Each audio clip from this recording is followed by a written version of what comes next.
व बुराई करने के पीछे, मेरा समभाव समदृष्टि की पढ़ाई व बुराई करने के पीछे मुख्य उद्देश्य है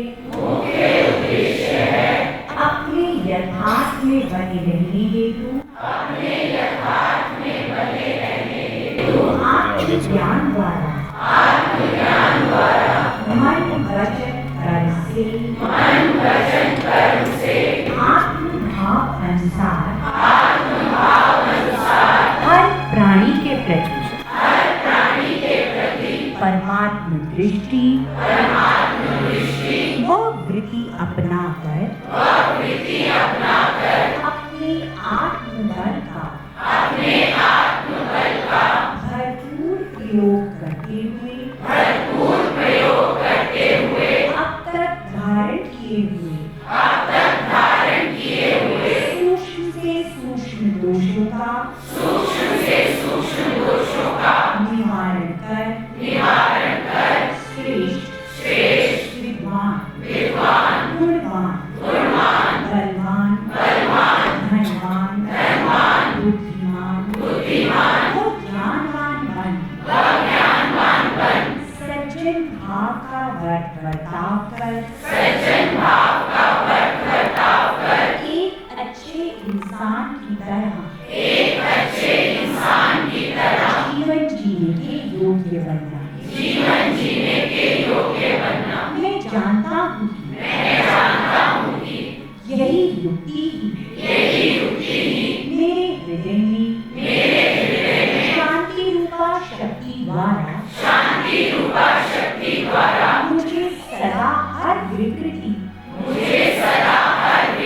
व अमंगल से रक्षित रखने का अचूक हथियार है।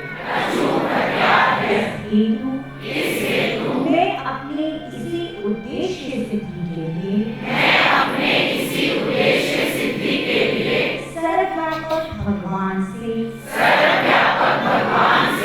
बल बुद्धि व सुमति प्रदान करने की प्रार्थना करता हूँ। ये प्रार्थना हम सब ने की। बल बुद्धि और सुमति, बल बुद्धि और सुमति हमें क्या करने के लिए चाहिए, वो हमारा उद्देश्य है। हमारा उद्देश्य है कि हम मनुष्य हैं और मनुष्य होने के नाते हमें मनुष्यता अनुसार ही अपना जीवन का व्यवहारिक रूप बनाना आवश्यक है। समझ रहे ना?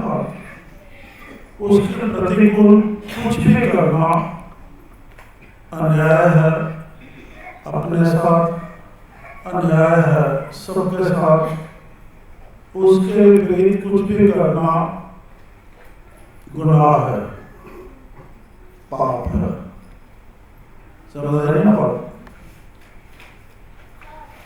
तो इस बात पे सुदृढ़ रहना है, मजबूत रहना है कि हम कहीं भी किसी प्रकार की किसी परिस्थिति में भी कमजोर ना पड़े।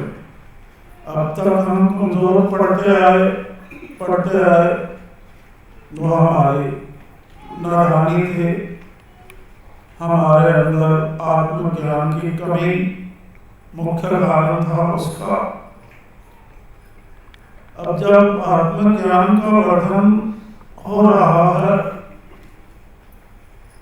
तो हमें अपने आप को इतना बलवान समझना चाहिए, इतना बलवान समझना चाहिए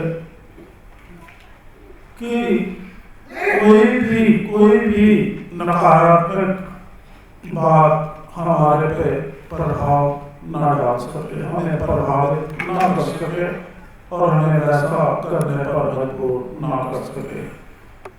ये सावधानी रखनी है। कोई भी किसी प्रकार की नकारात्मक बात हमें प्रभावित ना कर सके, ये सावधान रहना है। क्योंकि वो बात प्रभावित करती है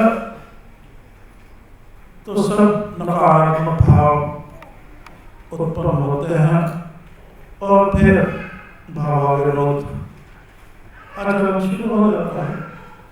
इसका भाव इसके भाव से टकराव, भावाविरोध शुरू हो गया, वो टकराव का वातावरण शुरू हो जाता है, अशांति का वातावरण शुरू हो जाता है, जो मनुष्य के लिए वर्जित है। जब अशांति के वातावरण में मनुष्य जीता है, वर्जित वातावरण में जब उसका ख्याल विचरता है तो क्या होगा? स्वास्थ्य पे प्रभाव जाएगा कि नहीं जाएगा? जाएगा। तो हमें अपने स्वास्थ्य को, शरीर मानसिक दोनों को स्वस्थ रखने के लिए सावधानी लेनी पड़ेगी। तो क्या करना पड़ेगा? हम इंसान हैं, इंसान ही लोग ये कह रहे हैं हम इंसान हैं, हम इंसान ही रहेंगे। आप क्या करते हो? शैतान बनोगे? अब ये क्या करती हैं तुम? मैं इंसान हूँ, इंसान हूँ, इंसान ही रहूँगा। मैं इंसान हूँ,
उसके लिए आत्मबोध द्वारा विचार ईश्वर है अपना आप के भाव से संतुष्ट व निर्लिप्त बने रहते हुए इस जगत में निर्विकारता से चलने का विधान है।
आपको ट्रेनिंग मिलेगी ना,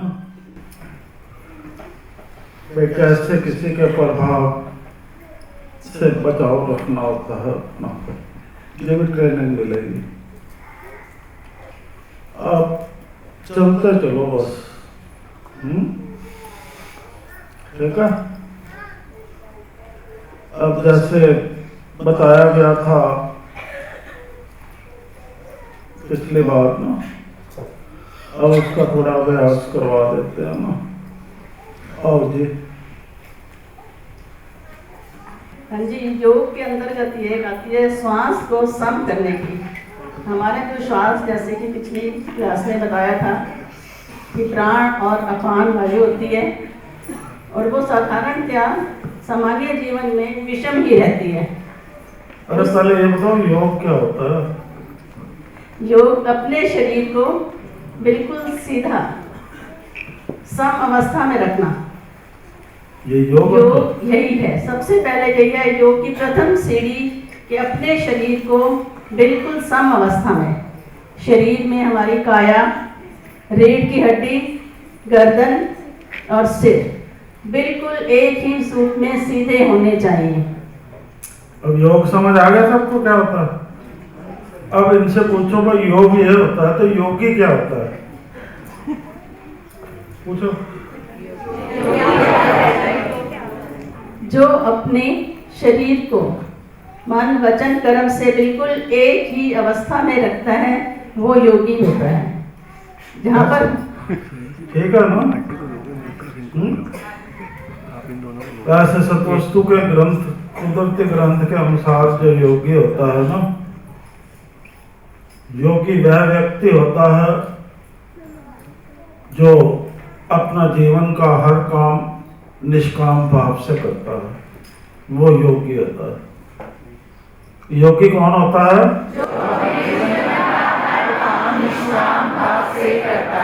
जो व्यक्ति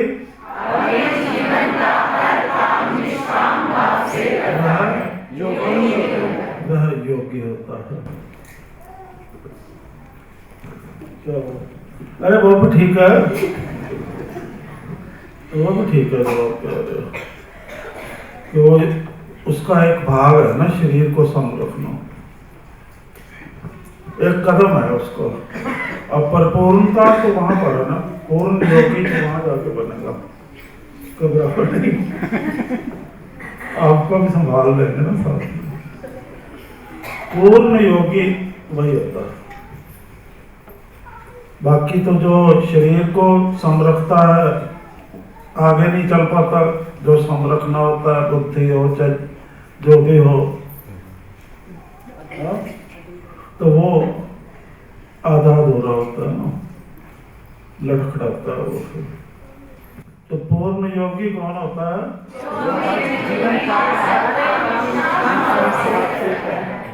ठीक है ना, आप भी यही कहते।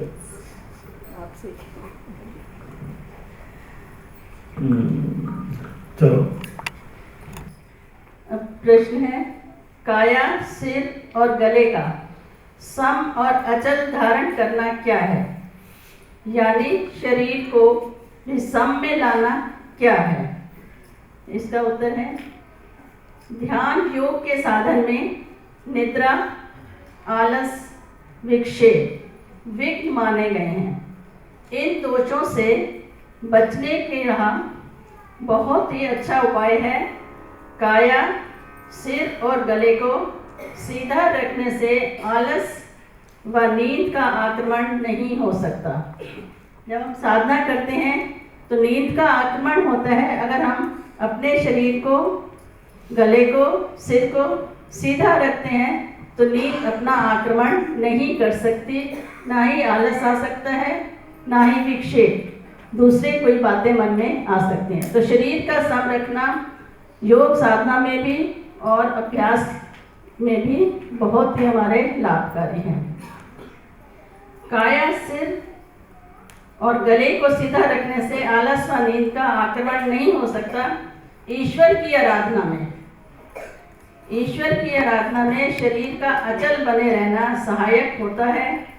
रीढ़ की हड्डी को सीधा रखना, गले व सिर को इधर उधर ना घुमाना, तीनों को एक सूत में सीधा रखना, जरा भी हिलने डुलने ना देना, यही इन सब का सम और अचल धारण करना है। यहाँ इस समय हाथ व पैरों को भी स्थिर रखना आवश्यक है। किसी भी अंग का हिलना ध्यान के लिए उपयुक्त नहीं है। अतः सब अंगों को अचल रखते हुए सब प्रकार से स्थिर रखना चाहिए। दूसरा प्रश्न है, प्राण व अपान का सम रहना क्या है?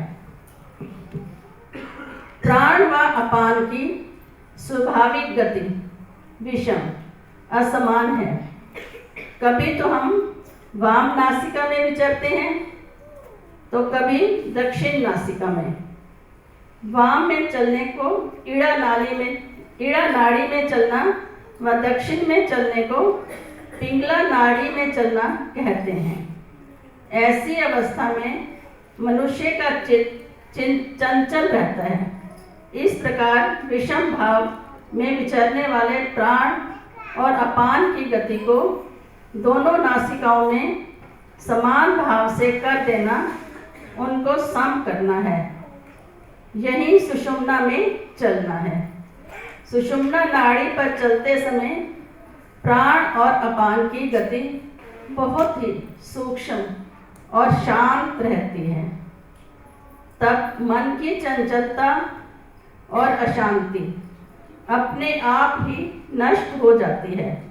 फिर वह सहज ही परमात्मा के ध्यान में लग जाता है। प्राण व अपान को सम करने के लिए पहले वाम नासिका से अपान वायु को भीतर ले जाकर प्राण वायु को दक्षिण नासिका से बाहर निकालना चाहिए। फिर अपान वायु को दक्षिण नासिका से भीतर ले जाकर प्राण वायु को वाम नासिका से बाहर निकालना चाहिए। इस प्रकार प्राण व अपान के सम करने का अभ्यास करते समय परमात्मा के नाम का जप करते रहना तथा वायु को बाहर निकालने व भीतर ले जाने से ठीक बराबर समय लगाना चाहिए और उनकी गति को समान व सूक्ष्म करते रहना चाहिए। इस प्रकार लगातार अभ्यास करते करते जब दोनों की गति सम, शांत व सूक्ष्म हो जाए, नासिका के बाहर व भीतर तथा कंठ आदि देश में उनके स्पर्श का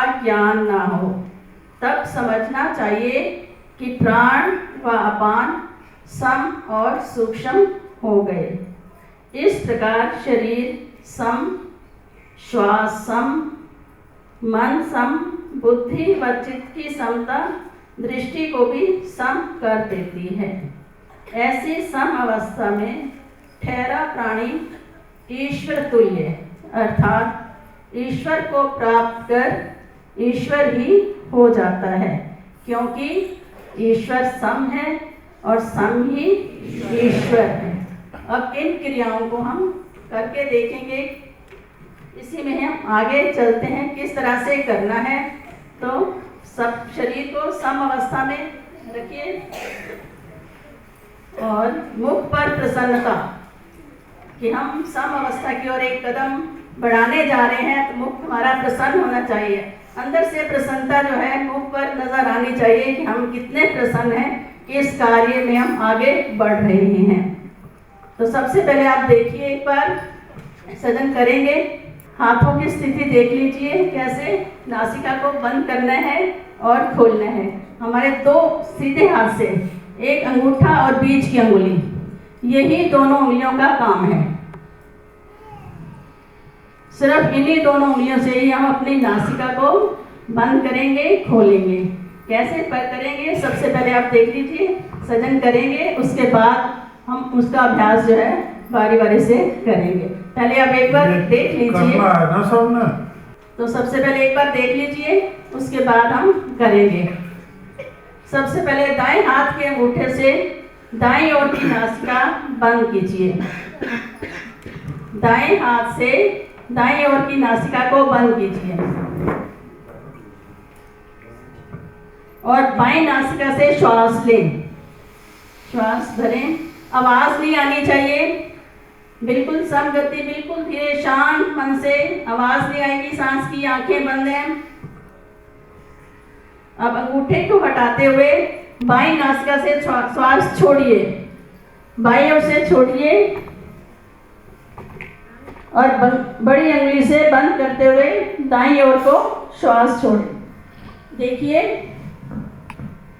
कर रहे हैं सजन, देखिए सबसे पहले हमने दाईं नासिका बंद किया,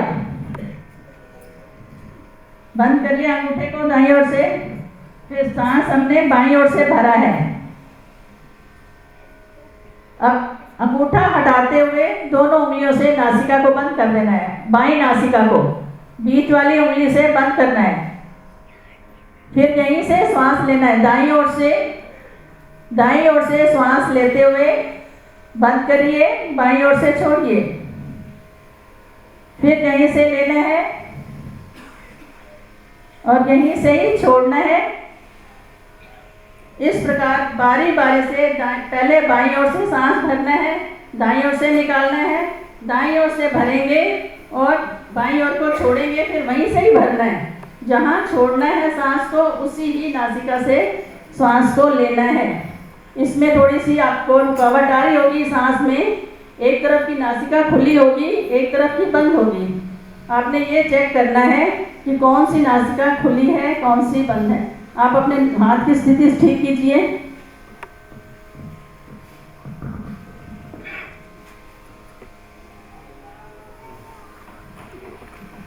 ये देखिए, ये स्थिति हो गई।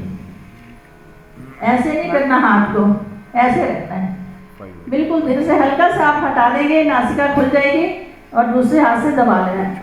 इन्हीं दो उंगलियों से काम करना है।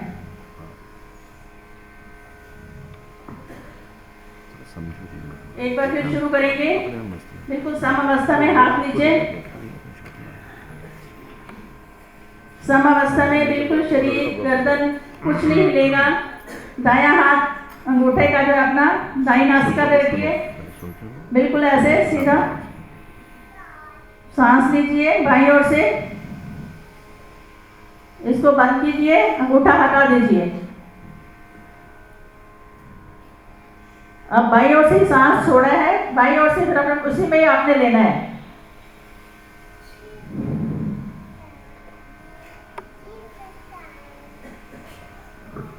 देखिए अभ्यास कीजिए, धीरे धीरे हो जाएगा। पहली बार थोड़ा मुश्किल होता है, उसके बाद धीरे धीरे जैसे आप अभ्यास करेंगे, मन में अपना परमात्मा का जाप भी करते जाना है। धीरे धीरे सांस को 5 बार करिए। रुक जाइए, फिर दोबारा शुरू करेंगे। सावधानी से करो ना तरीके से। इस क्रिया करने के दौरान आपको कोई घुरना नहीं सिखाएगा ना। ये क्रिया दूसरी तरह से बताएंगे आपको। तो ऐसे अगर आप इसका अभ्यास करते करते धीरे धीरे अपने अंदर जो हमारे जितने भी रोधक रुके हुए हैं, सांस की वजह से हमारे जो 5 प्राण हैं उनके बीच में कहीं पर भी रुकावट आई हुई है वो खुल जाएगी और हमारे प्राण और अपान वायु का जो है वो एक सम गति आ जाएगी। अपान वायु हमारी नीचे है, गुदा द्वार में, मल द्वार में है, इसलिए जब हम सांस भरेंगे तो नीचे से सांस को खींचने की कोशिश करनी है ताकि प्राण और अपान सम करने हमने। जब प्राण और अपान सम हो जाएंगे, हमारे दोनों नासिका से सम एक ही अवस्था में सांस हम श्वास लेंगे और छोड़ेंगे। गति भी समान रखनी है और एक ही तरह से, जैसे कि उसमें अगर ज़्यादा टाइम लगना है तो उसमें कम नहीं होना चाहिए, इतना ही टाइम, समय भी बराबर ही लगना चाहिए, समान गति और समान समय, तभी सम अवस्था आएगी। फिर एक बार करेंगे, इसका अभ्यास करेंगे, शुरू करेंगे। सबसे पहले दाएं हाथ से नासिका को बंद करेंगे अंगूठे से, बाईं ओर से छोड़ेंगे, वहीं से लेंगे, दाईं ओर से निकालेंगे, दाईं ओर से भरेंगे, बाईं ओर को छोड़ेंगे, फिर बाईं ओर से भरेंगे, दाईं ओर से छोड़ेंगे, दाईं ओर से ही भरेंगे, फिर बाईं ओर से छोड़ेंगे, बाईं ओर से लेते हुए दाईं तरफ से छोड़ेंगे, दाईं ओर से लेंगे, बाईं ओर से छोड़ेंगे, बाईं ओर से लेंगे, दाईं ओर से छोड़ेंगे। तो ये अभ्यास शुरू में हम 5 बार 10 बार इसका क्रम जो है वो हम कर सकते हैं। 5 से 10 बार करने के बाद धीरे धीरे अभ्यास को बढ़ाते जाना है। किसी प्रकार का कोई प्रयत्न नहीं लगाना, सांस को निकालने में या छोड़ने में या लेने में कोई विशेष प्रयत्न नहीं लगाना। सामान्य गति से ही सांस जब आने जाने लग जाएगी तो हमारी सम अवस्था आ जाती है। उसमें जब सम अवस्था आएगी तो मन शांत, चित्त शांत, बुद्धि शांत और हम सम हो जाते हैं। जो सम वृत्ति की ओर, सम दशा की ओर हमने बढ़ना है, हमारा कदम बढ़ने लग जाएगा।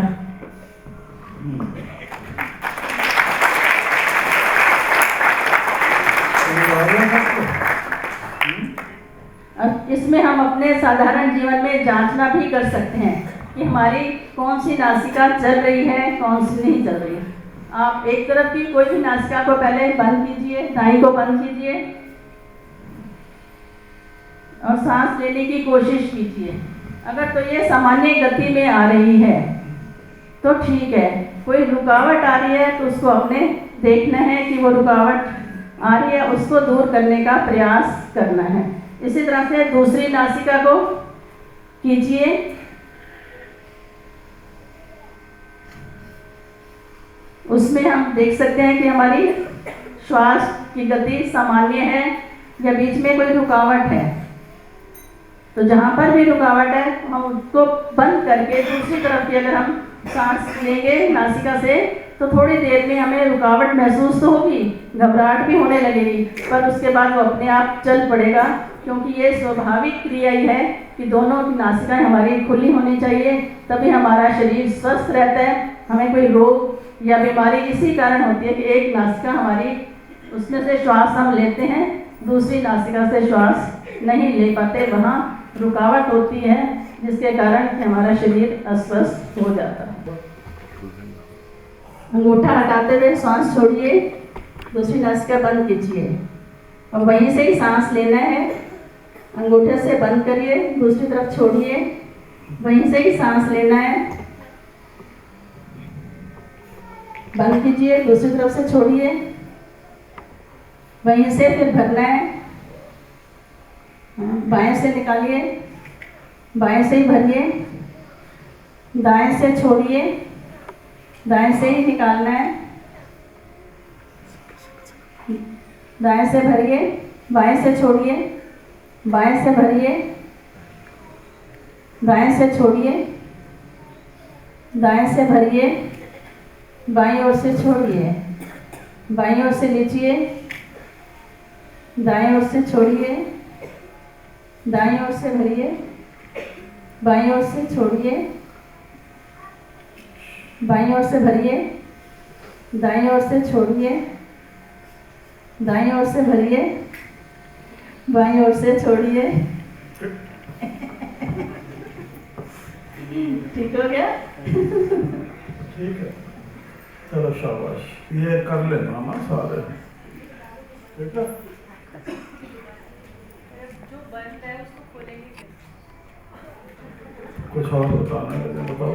हाँ जी, जो बंद है, आप जो सांस चल रही है आपकी, आप उस साइड में लेट जाइए और टेढ़े जैसे आप लेटेंगे थोड़ी देर में ऊपर वाला चलने लग जाएगा। जो बंद है वो ऊपर होगा, वो चलने लग जाएगा।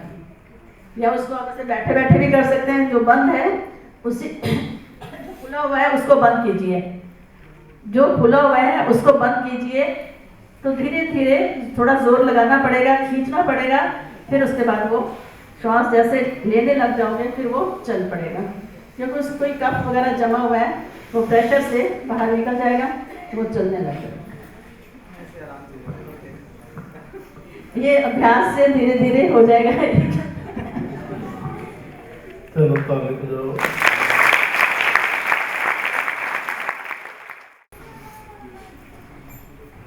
अब आपको तरीका एक और भी बताते हैं जो पहले से आपको पता है और जिसको हम सज्जनों ने ठीक ढंग से करना सुनिश्चित नहीं किया, बार बार कहने के बाद वजूद पे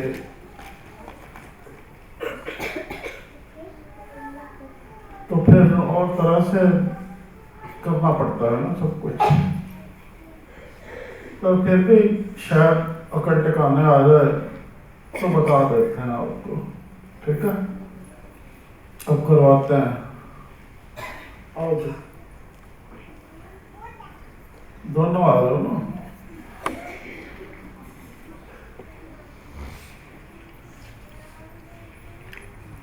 वहीं बैठ जाओ, बरात जाओ सिंहासन पे, आगे टांग करके आगे बैठ जाओ।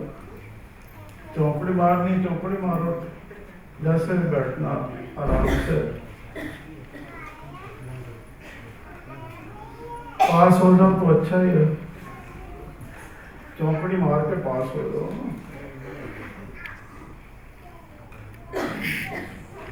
अब दोनों फैशन आपके पास साथ सामने है। ठीक है, कोई तकलीफ हो तो वैसे, अगर तकलीफ ना हो तो ऐसे, दोनों चीजें हैं ना सामने। ठीक है,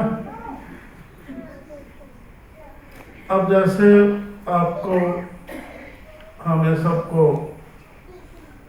नाम युक्ति प्राप्त जब होते हैं उस वक्त बताया जाता है कि नाम को कैसे चलाना है, उस तरह से करना है। पहले ये करेंगी दोनों, क्योंकि इसमें तो पहले इनको कोई ट्रेन करने की जरूरत नहीं है, कुछ तो जानती होंगी ना। तो हम उस क्रिया का बता देते हैं कैसे करना। जब श्वास अंदर भरते हो तो नाम का पहला शब्द, ठीक है। जब छोड़ते हो तो दूसरा शब्द,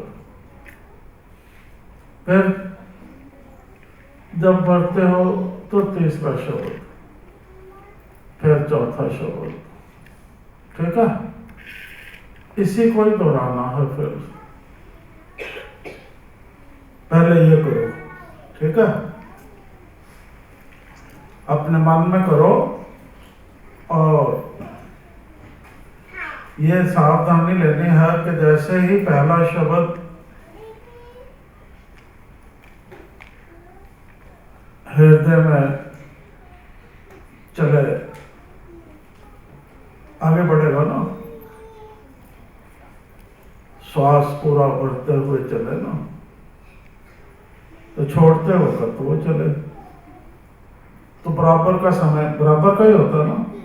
हाँ, समय बराबर का लेना ताकि संतुलन मानसिक बना रहे। अब यहाँ मानसिक संतुलन का मतलब है कि कोई फुरना ना आए। तो अगर ये क्रिया आपकी इसी संतुलित ढंग से होती है नाम चलाने की, तो कोई फुरना आने का सवाल ही पैदा नहीं होता। तो यह क्रिया स्वतः चलती है, ये क्रिया स्वतः चलती है अपने आप ही। तो अब चला के देखो, पहले आप चलाओ, आपका पहले हृदय में लो ना श्वास,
ठीक हो रही है क्या?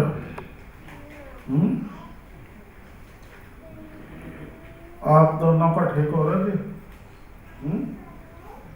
अब आपको क्या महसूस हुआ है इस क्रिया के दौरान? फुरना आया कोई?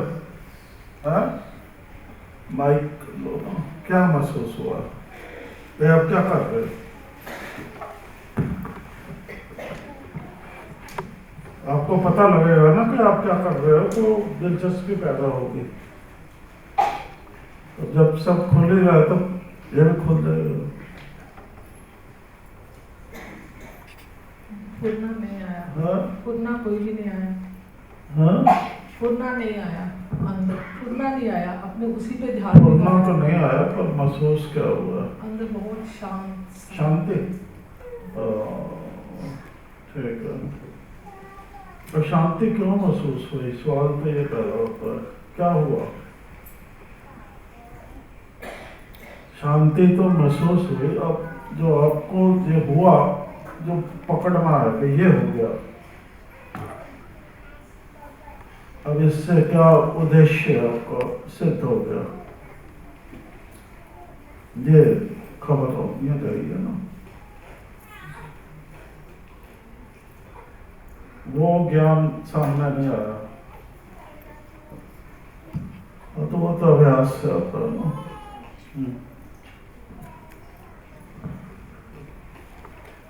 फुरना तो कोई नहीं आया, फुरना कोई नहीं आया। अंदर शांति भी, शांति अंदर बहुत शांत लगा, लेकिन साथ के साथ अंदर एक, जिस तरह बोलते हैं ना कि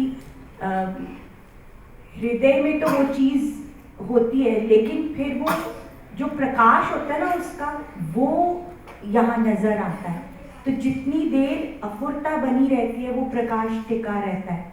मतलब जो एक समझ आई आज यहाँ पर जितनी देर किया, पर यदि कोई फुरना आता है, कोशिश तो यही होती है वैसे भी कि ना आए, जब पाठ पर बैठे ना आए उसको, जिस तरह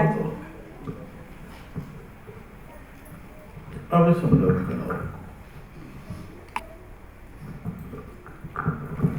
आप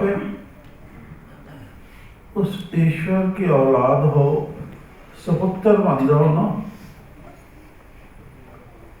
तो शहनशाह हो जाओगे। इतना सा कहना मान लो।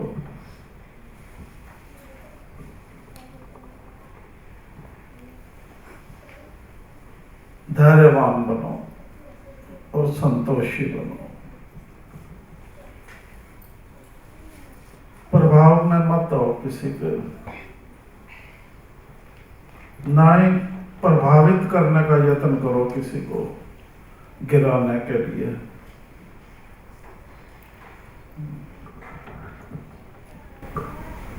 शांति बहुत महसूस हुई, बट ये था कि भाई जो मेरे अंदर है बस उसमें मिल जाऊं। तो जैसे जो अंदर है ना उसमें गहराई में ना और गहरे होते जाए और मिलते जाए, ऐसा फील हो रहा था। और कौन बताना चाहेगा? अपने आप आ जाओ, कौन बताना चाहेगा? जब कुछ करते हैं ना क्रिया, तो उसमें पूरी तरह से भाग लेना होता है, बात में भी और उस क्रिया में भी। तब तो सीख पाओगे, नहीं तो कैसे कर पाओगे?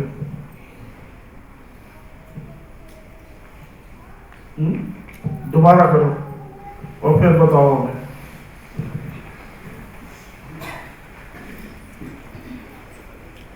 हर एक को पता होना चाहिए जो भी क्रिया कर रहा है कि उस क्रिया में क्या हो रहा है। नादानों की तरह मत करो, अक्लमंद इंसान की तरह करो।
जैसे ही अंदर नाम चलाना शुरू किया तो शांति का आभास होता चला गया और रोम रोम रग रग में पूरे जैसे शरीर के अंदर उसकी लोच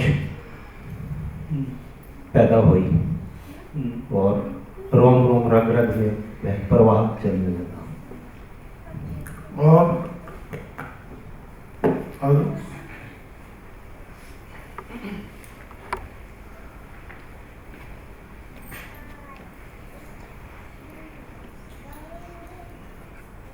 जैसे नाम चलाना शुरू किया, सेकंड टाइम जब संजय ने बोला ना, तो थोड़ी युक्ति ना अंदर से समझ आनी शुरू हो गई। पहले तो ना मुझे घंटियों की आवाज़ें सुन रही थी कहीं से आज से शांत शांत से, फिर रोम रोम और रग रग में ना उसका प्रवाह थोड़ा महसूस हो रहा था। तो एक लाइन मन में आ रही थी, मैं तुमको पाकर तुम हो गया, तो मेरे हर रोम से तेरा नजर आना ठीक ही तो है।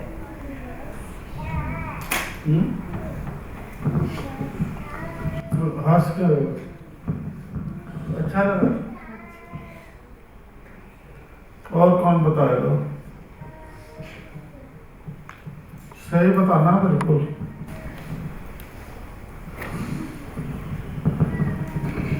जैसे ही संजय नाम चलाना शुरू किया तो जब सांस भरा और पहला शब्द जब बोला तो प्रकाश सा जैसे उसका, फिर जब दूसरा शब्द बोला श्वास जैसे छोड़ा, तो फिर उसमें वो दर्शन सामने, फिर जैसे ही वो अपना आप मतलब अपने अंदर महसूस हुआ। फिर जब तीसरा शब्द का उच्चारण किया, मतलब समझने की कोशिश की कि हम जो चला रहे हैं तो उसको समझने की कोशिश की। फिर जब तीसरा अक्षर बोला तो फिर वो सरव सरव में अंदर से मतलब लग रहा था कि जैसे पूरे अंदर से पूरा हमारे ब्रह्मांड रोम रोम सब जगह जैसे वो फिर फील हुआ। इस क्रिया से केवल श्वास सम ही नहीं होता, इस क्रिया से श्वास शुद्ध भी होता है। समझाए ना बात? सम भी होता है और शुद्ध भी होता है। तो जब ख्याल शुद्ध होता है तो फुरने का कोई मतलब नहीं होता। ऐसा क्यों कर होता है? ऐसा होना ही होना होता है अगर हमारी क्रिया ठीक है तो।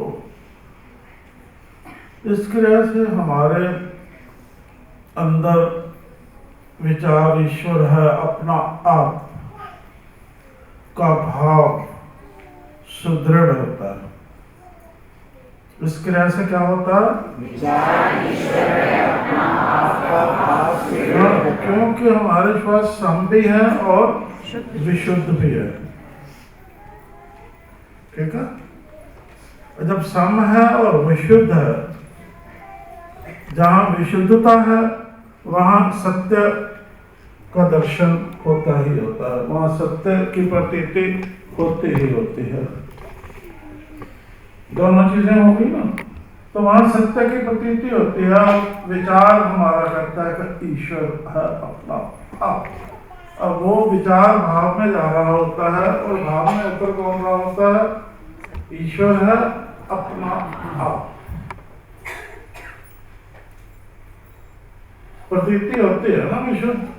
ये विशुद्ध है, इसमें कुछ भी करो आपको प्रतीत हो जाएगा ना कि नहीं भाई इसमें क्या है, पानी में हो जाएगा ना। तो जब वो विशुद्ध है तो उसमें प्रतीति हो जाती है। अब प्रतीति होना तो कोई ऐसी बात नहीं है, प्रतीति होना तो सहज है उसमें ना, और होना ही होना है उसको यथार्थ में की समझ आनी ही आनी है। तो उससे विचार ईश्वर है अपना आपका भाव सुदृढ़ हो जाता है। अब वो क्यों होता है? क्योंकि जब हम पहले शब्द से श्वास भरते हैं तो वो प्रकाशमय होता है। अक्षर प्रकाशमय होता है। जब हम श्वास भरते हैं तो वो प्रकाशमय होता है। तो वो एनर्जी जब भरते हैं अपने अंदर तो वो अपने आप में सूक्ष्म होती है। अपने आप का क्या होती है? सूक्ष्म होता है। अब जब सूक्ष्म जाता है, अंदर जाता है तो वो गया ना, फिर उसको छोड़ते हैं तो वो विराट होके जाता है। विराट गया, जगत बन गया, बन रहा है ना, तो वो विराट होता है। सूक्ष्म फिर उसको करते हैं दोबारा, फिर वो सूक्ष्म विराट सिमट के सूक्ष्म हो जाता है, फिर विराट हो जाता है। तो जब ये क्रिया चलती रहती है, बार बार बार बार बार चलती रहती है, तो विचार ईश्वर अपना आप भाव स्थित हो जाता है, स्थिर हो जाता है अंदर। फिर इंसान किसी संशय, भ्रम, अज्ञान, माया किसी में भी नहीं फंस सकता, आसक्त हो सकता। सारी आसक्ति खत्म हो जाती है।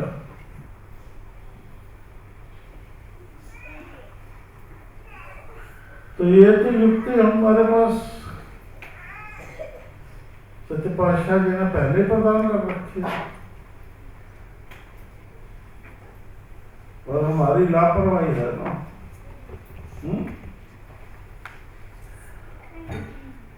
अब एक बार इसी तरह से याद हो गया हमने क्या कहा? क्या कहा? आपने कहा है कि जब हम नाम चलाते हैं और नाम का जो पहला अक्षर है, जब हम उसे अपने अंदर लेते हैं श्वास के साथ, तो वो सूक्ष्म रूप में हमारे अंदर जाता है, और वो सूक्ष्म जो प्रकाशित सूक्ष्म है वो अंदर जाता है। और फिर जो नाम का दूसरा अक्षर है, जब वो हम बाहर श्वास के साथ लेते हैं तो वो विराट रूप में अपना पूरा फैला देता है। और फिर जब हम तीसरे अक्षर को फिर अंदर लेके जाते हैं तो वो विराट फिर सिमट के सूक्ष्म रूप में अंदर जाता है, जिससे और फिर चौथी बार जब हम लेते हैं तो वो फिर विराट रूप में बाहर जाता है। तो हमें वो सूक्ष्म और विराट जो है उसका असलियत सत्य समझ में आ जाता है कि हमारे अंदर ही जो विचार ईश्वर अपना आप है वो सत्य किस तरह से हमारे अंदर ही स्थित है, वो सुदृढ़ होता जाता है। जैसे जैसे हम नाम चलाते हैं तो वो जो श्वास और प्रश्वास की क्रिया है उसके द्वारा हम अपने उस विचार ईश्वर है अपना आप के सत्य को सुदृढ़ करते जाते हैं। और जब सुदृढ़ हो जाता है तो फिर ये क्रिया की जरूरत नहीं रहती, फिर वो अपने आप ही चलने लगता है। फिर तो उसके लिए प्रयत्न नहीं करना पड़ता। उसके बाद क्रिया की क्या जरूरत है?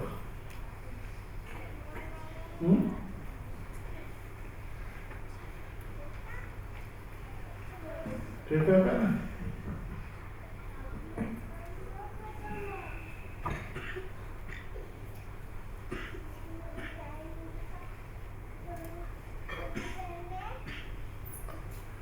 हकीकत में होता क्या है, इधर देखो आप।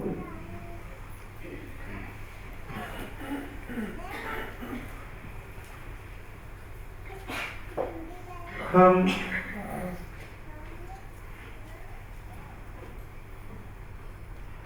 मानव चोले में जीव जो होता है,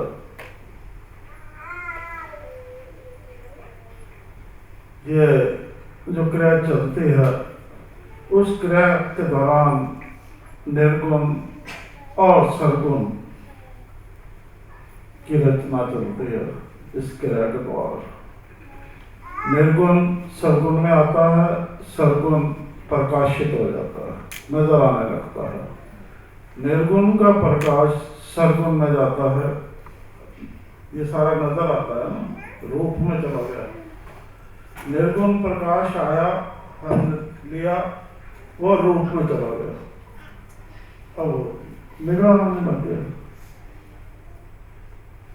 ये सरगुण और निर्गुण और सरगुण का खेल चलता है। अब वो निर्गुण और सरगुण सम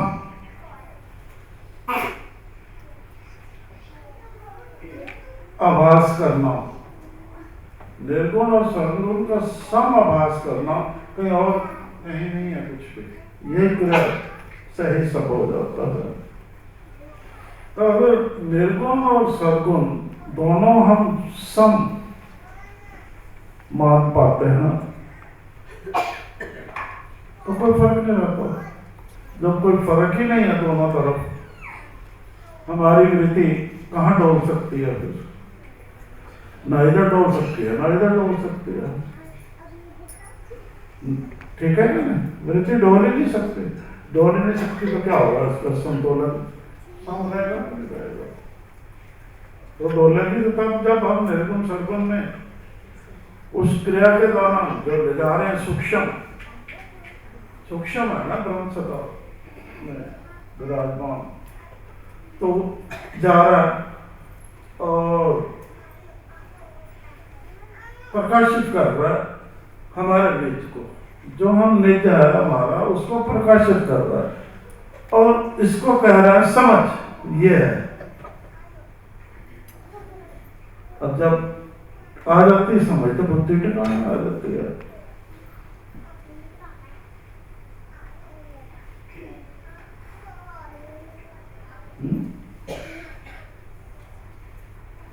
क्या हुआ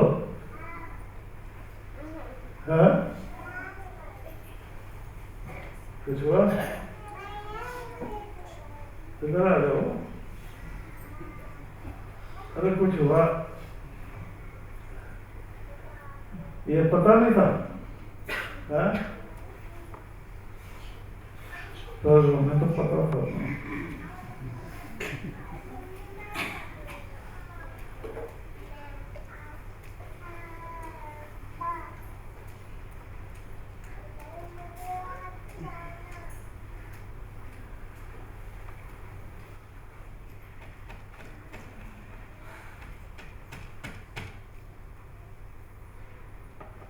ये भी लेने का वो होता है ना, ढंग होता है किसी से। तो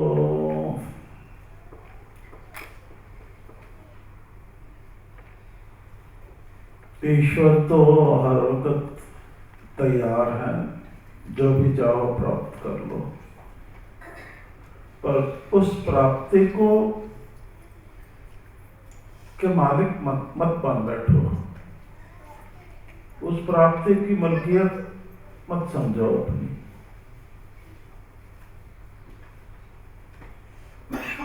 उस प्राप्ति को बांटो, मलकियत मत समझो, निष्काम भाव से।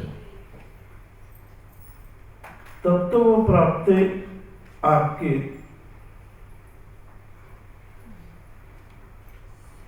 यथा रहती है, वैसे की वैसी, न बढ़ती है न कम होती है।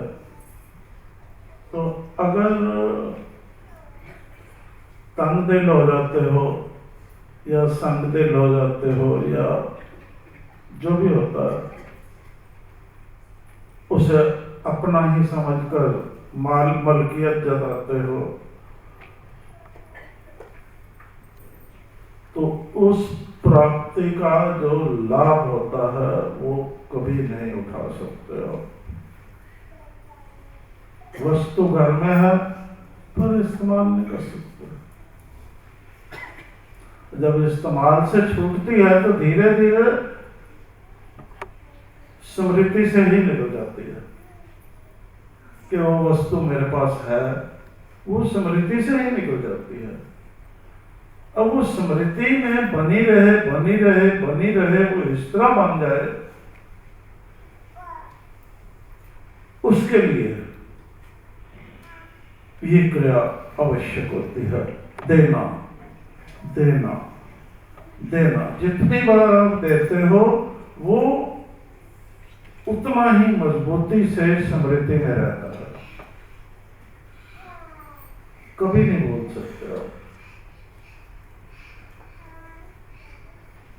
जितनी बार दोगे वो उतना ही मजबूती होगी स्मृति में। उसमें से कोई ये नहीं दे दिया तो निकल गया, निकला नहीं वो दोनों पक्षों को लाभ हो रहा है। लेने वाले को भी लाभ हो रहा है क्योंकि देने वाला भी निष्काम भाव से दे रहा है, उसको भी लाभ हो रहा है।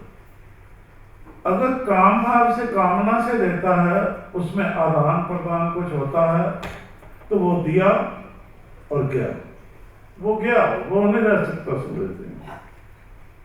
वो तो आपने जो उसके बदले ले लिया वो आपका हो गया, वो उसका हो गया। अब आपका क्या हक है उसके ऊपर? अब जब ये घटित होता है तो हमारी दिलचस्पी उधर से हटकर जो लिया जगत से जैसे लेते हैं, तो हमारी दिलचस्पी उसमें बन जाती है। वो तो क्या,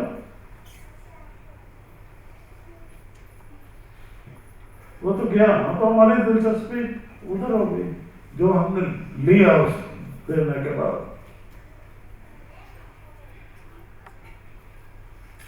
तो इसीलिए कहते हैं कि जो भी कर्म योगी होता है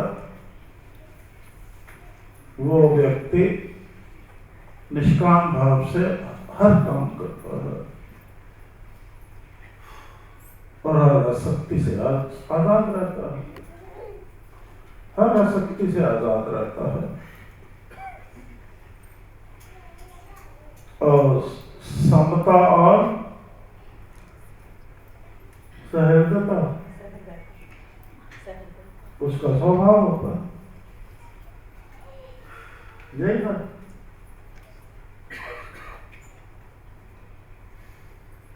ठीक है।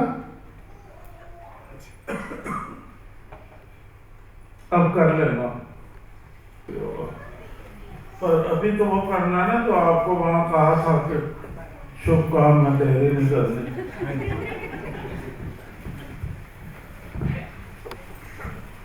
तो जो सच्चे पातशाह जी की नीति के अनुसार बता रहे हैं हम,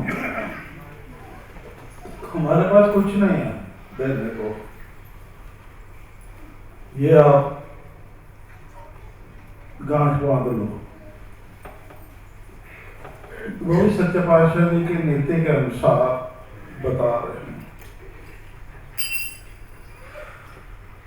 अब जो भी आपको देना है, बांटना है, ठीक है। क्यों देना है, क्यों बांटना है? ताकि हमारा आपकी यादगिरी में वो मजबूत हो जाए। तो सच्चे पातशाह जी की नीति यह है कि जब भी सत्संग में आओ, जो सत्संग में बातचीत होती है, जो आत्मज्ञान प्राप्त करते हो, उसको घर में जाकर बच्चों में बांटो, बड़ों में बांटो, और जो आपके दोस्त हैं, सहेलियां हैं, उनमें बांटो। तो जो ज्ञान प्राप्त हुआ है वो आपकी स्मृति में इस तरह से घर कर जाएगा, और जब जिस समय भी उसकी आवश्यकता हो पड़ेगी वो आपके सन्मुख आके खुल जाएगा। तो फिर आपके लिए जीवन में कोई भी ऐसा समय नहीं आएगा जब आपको किसी भी परिस्थिति में समाधान प्राप्त ना हो पाए। अपने आप समाधान प्राप्त हो जाएगा क्योंकि वो स्मृति में है, और स्मृति हमारी में इस तरह घर कर चुका है। तो जब भी वैसी कोई घटित होगा जीवन में, वो अपने आप खुल जाएगा। आपको जरूरत नहीं है कुछ करने की। तो फिर रोना झुकना कहाँ रहेगा? रोना झुकने की कोई कारण नहीं बचा। परिस्थिति आई, समाधान मिल गया, रोना तो वही होता है जब समाधान नहीं मिलता या नहीं होता।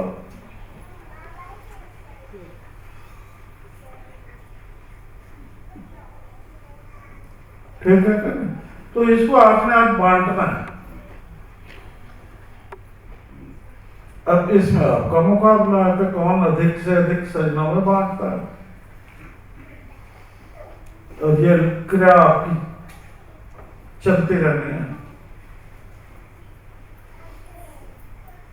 ठीक है, अब हाथ खड़ा किया था, आप भी कर रहे हो, कायम हो अपनी बात पे। चलो शाबाश। तो बोल दो हमेशा शक्ति दो, बोल ऐसा करने।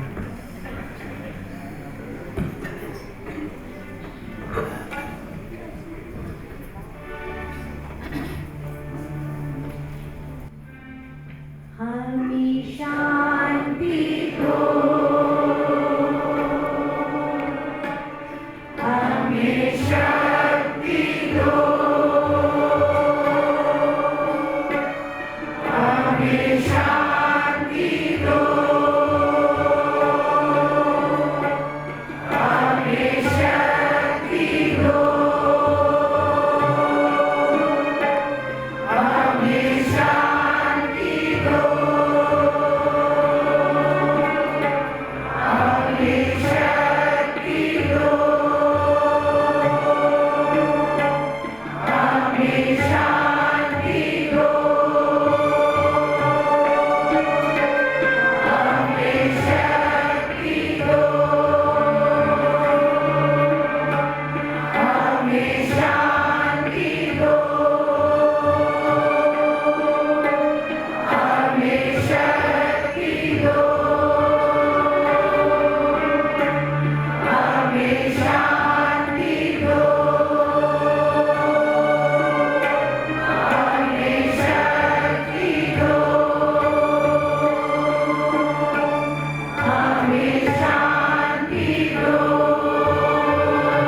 दो, ये करना है। और अगर कर सको इसके साथ तो जैसे पहले कहा है, सर्वत्र वही एक ईश्वर है।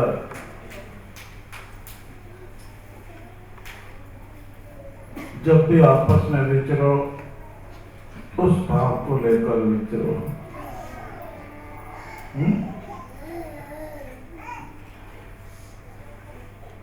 और फिर अगले हफ्ते में बताओ, अगले हफ्ते में जो भी परिवारों के सदस्य 2-4 इकट्ठे आते हैं तो हम उनको पूछ सकते हैं ना यहाँ कि क्या हुआ हफ्ते भर में।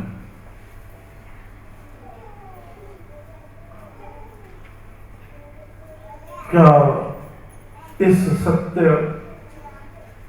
को जानते हुए एकता में रह पाए। ठीक है, ये जिंदगी करने से ही होगा काम, ऐसे नहीं होता। सो इसमें थोड़ा यत्न करना,